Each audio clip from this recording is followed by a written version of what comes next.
Di kota Sufa, tinggallah seorang pemuda bernama Zahid. Dia hidup pada zaman Rasulullah Shallallahu Alaihi Wasallam. Setiap hari tinggal di Masjid Madinah. Zahid memang bukan pemuda tampan. Di usianya yang ke-35, ia belum juga menikah. Lalu seperti apakah kisahnya, sahabat beriman? Suatu hari ketika Zahid sedang mengasah pedangnya, tiba-tiba Rasulullah datang dan mengucapkan salam kepadanya.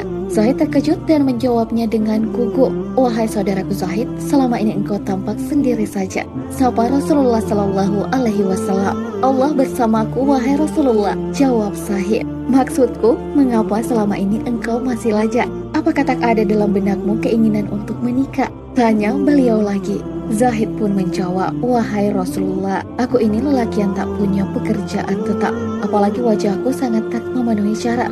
Siapa wanita yang mau denganku? Mudah saja kalau kau mau," kata Rasulullah menimpali.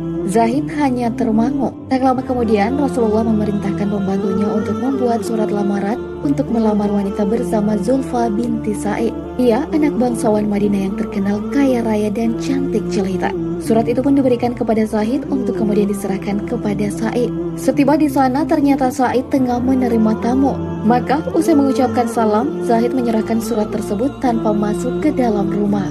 "Sa'id saudaraku, aku membawa surat untukmu dari Rasulullah yang mulia," kata Zahid. Sa'id menjawab, "Ini adalah kehormatan buatku." Surat itu dibuka dan dibacanya. Alangkah terkejutnya Sa'id usai membaca surat tersebut. Tak heran karena dalam tradisi bangsa Arab selama ini, perkawinan yang biasanya terjadi adalah seorang bangsawan harus kawin dengan keturunan bangsawan pula.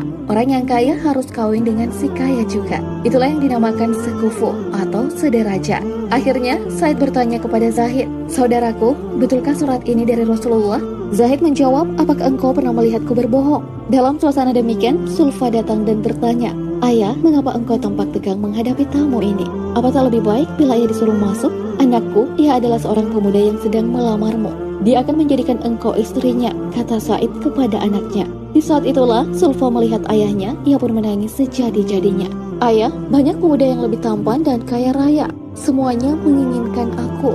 "Aku tak mau, ayah," jawab Zulfa merasa terhina. Sa'id pun berkata kepada Zahid, "Saudaraku, engkau tahu sendiri anakku merasa keberatan. Bukannya aku hendak menghalanginya. Maka sampaikanlah kepada Rasulullah Shallallahu Alaihi Wasallam bila lamaranmu ditolak." Mendengar nama Rasulullah Shallallahu Alaihi Wasallam disebut sang ayah, Zulfa berhenti menangis dan bertanya, "Mengapa ayah membawa-bawa nama Rasulullah Shallallahu Alaihi Wasallam?" Sa'id menjawab, "Lelaki yang datang melamarmu ini datang karena perintah Rasulullah." Serta-merta Zulfa mengucap istighfar berulang kali dan menyesali kelancangan perbuatannya itu.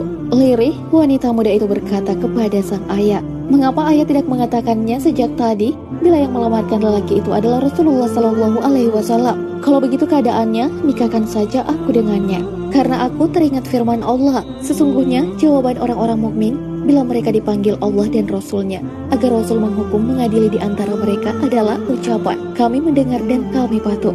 Dan mereka itulah orang-orang yang beruntung." Quran Surah An-Nur ayat 51. Hati Zahid makin melambung entah kemana. Ada semburat sukacita yang tergambar dalam rona wajahnya. Bahagia itu pasti ia rasakan saat itu. Setiba di masjid, ia bersujud syukur.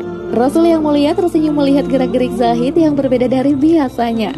"Bagaimana Zahid?" tanya Rasulullah. "Alhamdulillah diterima, wahai Rasulullah," jawab Zahid. "Sudah ada persiapan?" tanya Rasulullah lagi. Zahid menundukkan kepala sambil berkata, "Rasulullah, aku tidak memiliki apa-apa." Rasulullah pun menyuruhnya pergi ke rumah Abu Bakar, Utsman dan Abdurrahman bin Auf. Setelah mendapatkan sejumlah uang yang cukup, Zahid pergi ke pasar untuk belanja persiapan pernikahan. Bersamaan dengan itu, Rasulullah menyuruh umat Islam untuk berperang menghadapi kaum kafir yang akan menghancurkan Islam. Ketika Zahid sampai di masjid, ia melihat kaum muslimin telah bersiap dengan persenjataannya. Zahid bertanya, "Ada apa ini?" Sahabat menjawab, "Zahid, hari ini orang kafir akan menghancurkan kita. Apakah engkau tidak mengetahuinya?" Zahid pun beristighfar beberapa kali sambil berkata, "Wah, kalau begitu aku lebih baik menjual perlengkapan perkawinan ini dan aku akan membeli kuda terbaik. Tetapi Zahid, malam nanti adalah bulan madumu. Apakah engkau akan pergi juga?" kata para sahabat menasihati. Lalu Zahid menyitir ayat, "Jika bapak-bapak, anak-anak, saudara-saudara, istri-istri kaum keluargamu, harta kekayaan yang kamu usahakan, Perniagaan yang kamu khawatiri kerugiannya dan rumah-rumah tempat tinggal yang kamu sukai adalah lebih kamu cintai daripada Allah dan Rasul-Nya dari berjihad di jalannya, maka tunggulah sampai Allah mendatangkan keputusannya. Dan Allah tidak memberi petunjuk kepada orang-orang fasik.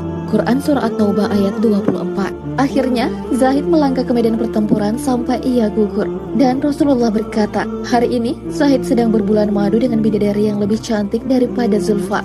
Lalu Rasulullah membacakan surah Al-Imran ayat 169 hingga 170. Janganlah kamu mengira bahwa orang-orang yang gugur di jalan Allah itu mati. Sebenarnya mereka itu hidup di sisi Rabb-Nya dengan mendapat rezeki. Mereka bergembira dengan karunia yang diberikan Allah kepada mereka dan bergirang hati terhadap orang-orang yang masih tinggal di belakang yang belum menyusul mereka, dan mereka tidak bersedih hati. Para sahabat pun meneteskan air mata. Bagaimana dengan Zulfa? Mendengar kabar kematian Zahid, ia telah berucap, "Ya Allah, alangkah bahagianya calon suamiku itu. Andai aku tak dapat mendampinginya di dunia, izinkanlah aku mendampinginya di akhirat kelak." Wallahu a'lam bishawab.